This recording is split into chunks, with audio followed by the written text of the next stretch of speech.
Good morning, evening, and night, listeners. This is Abby from Ball State. I am working on a project for my POLS350 course. Dr. Taylor, if you're listening, I hope you enjoy. Just a disclaimer, I am not a person of color. I will never know what they face. I will never face the injustices that they face. So this account is only given from my narrow scope of view. With that, I would like to get into it.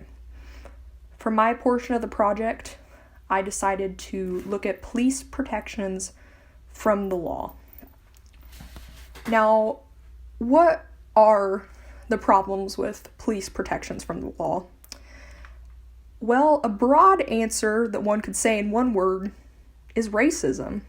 Going a bit further, you might find a biased system. And even deeper down, you'll find qualified immunity. That's what I really want to focus on today. So what is qualified immunity? Well, it's a protection for an individual, such as a police officer, not the government itself, mind you, from having to go to trial. This is not protection from paying damages.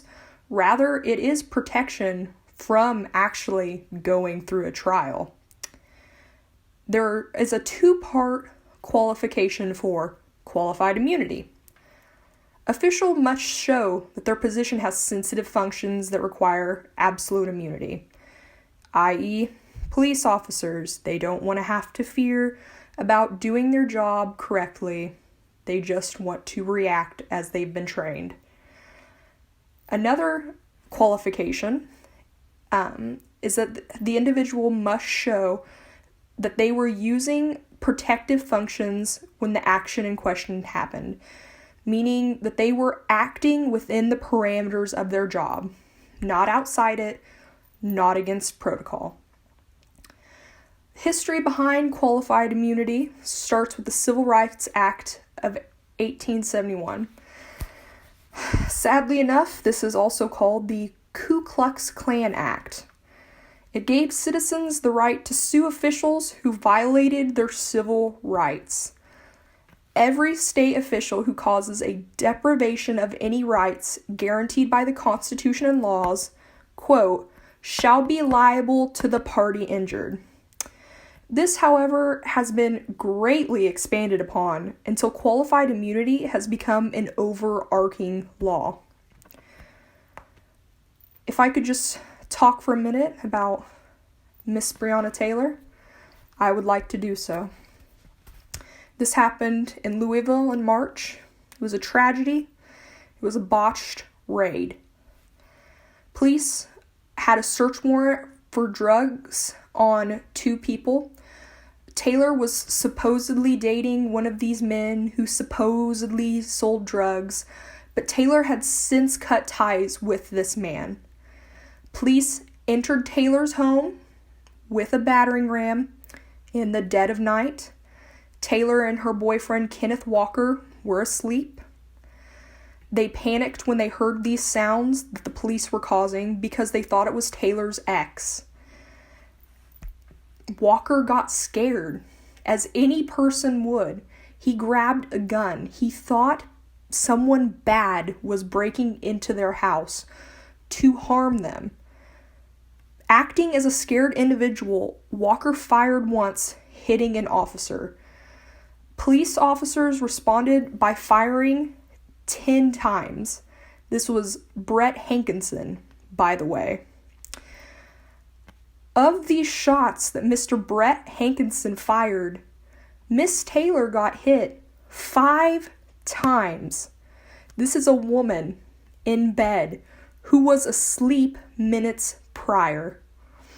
Thankfully, Hankinson has been fired since, but does that mean that he has been arrested for her murder?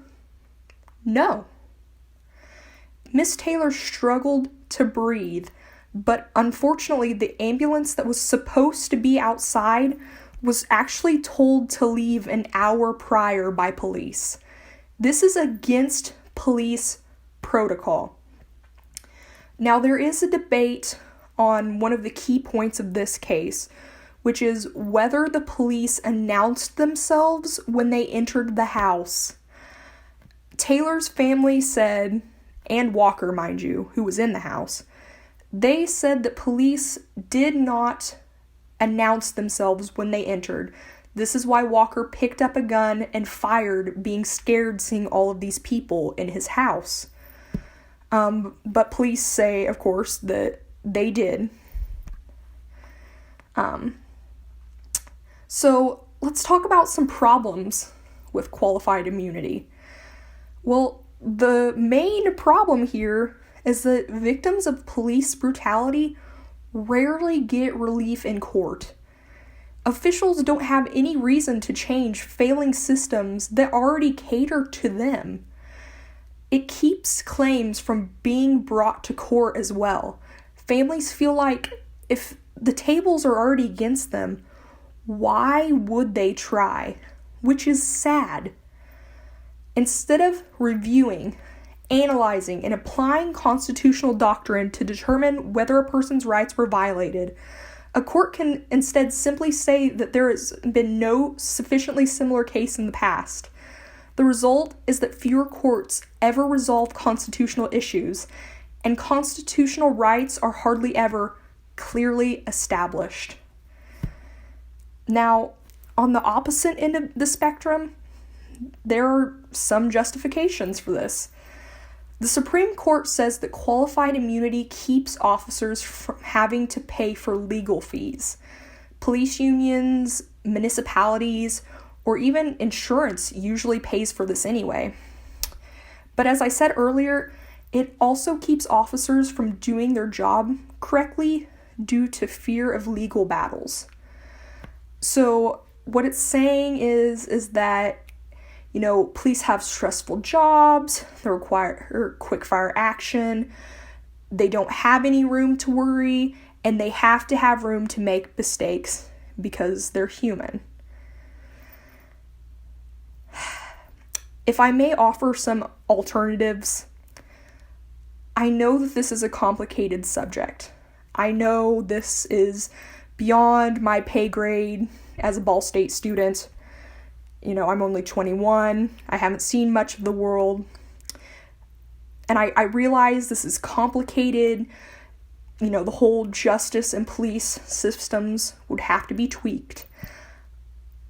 But I call to dismantle qualified immunity.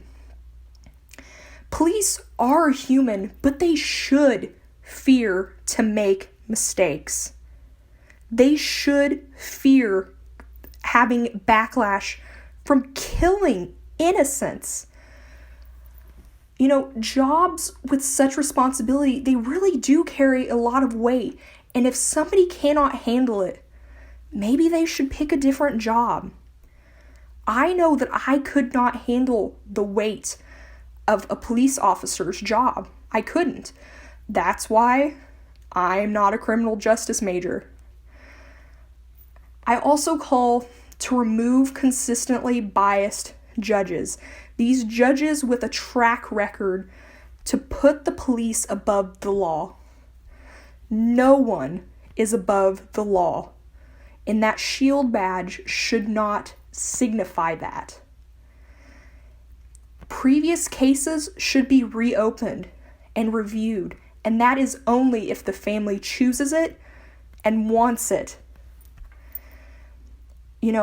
Monetary compensation should also be offered to these families that got no justice, but I also realize that money does not equate a human life, and that, of course, these families will never get their loved ones back.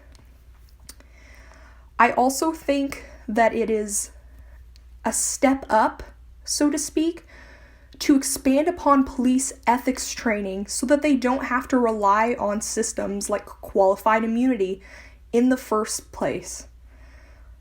More in-depth ethics courses, not a one-time deal that somebody can snooze through, something where they have to actually get in, think, learn theory, An important part of the ethics training that I would like to expand upon is meeting people of all backgrounds. Garners more empathy. See other people who are not like you. Learn to love them so that you may properly serve them. And I also say that if somebody fails this ethics course, they should completely fail out of the system.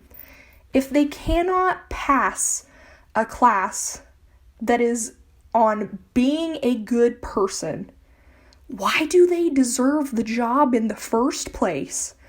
Morals and empathy cannot be faked. They can be expanded upon, but you can't fake it, especially not out in the field. I have a couple friends who want to be police officers, and I've heard at least one of them, if not both, talk about how their ethics classes are a joke. Really? The most important, arguably, class a police officer can go through is a joke? Why?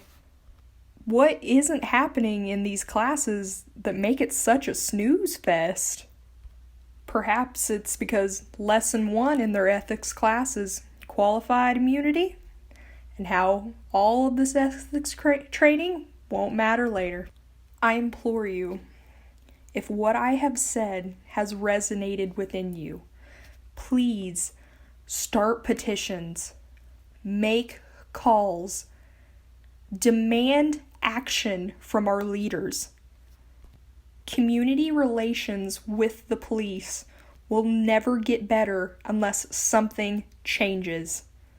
That is something to the benefit for both parties, the police and civilians.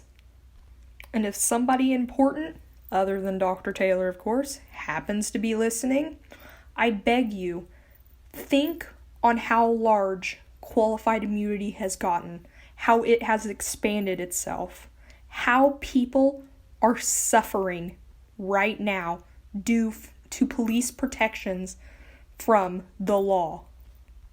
Before I go, I would just like to say one more time, no one is above the law. Repeat that in your head over and over as you hear about these cases. Then reach deep within yourself. Find your compassion. Get angry, and then get educated on the history behind these systems and what you can do to help. There is no freedom in this country until we are on equal footing with the police, especially people of color. Thank you so much for listening. Once again, this is Abby, signing off.